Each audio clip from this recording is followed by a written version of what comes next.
Ikastolako guraso izan arren, ezkinen horrelako debolla kulturalaren jasatera eziak. Aurraren bihotza handitu zen.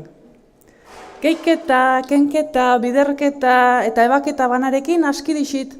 Errexagoa da, ez hola? Baizera, eskolak ez zuen etxekoen matrizatzeko eskubiderik. Ez eta ez.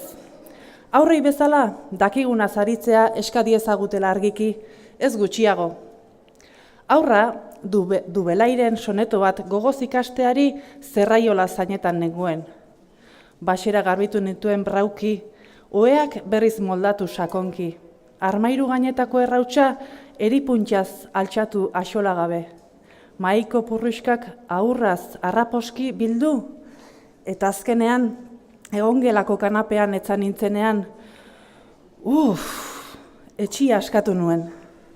Neorken indukeen neoiz ikusi menailearen atakea zorrela joa. Aurrak eninduen abandonatu eta lapitza eskuetan sartzen zidala, ene saietxean jarri zen. Ene ariketa idazteari ekin nion itxumandoka, jalgitzen zitzaidanaz harritua. Bardetan dabilen pako hartzainak 105 ardi ditu. Antxuak, ahariak eta ardi trapatuak 16 dira. Gainerako ardi bakoitzak 2 pinta esne ematen dizkio eguneroko 2 deitzaldietan. Zenbat ardi esne dun dauzkapakok? Zenbat pinta esne biltzen du egunero? Zehaztu ondorioak mesedez.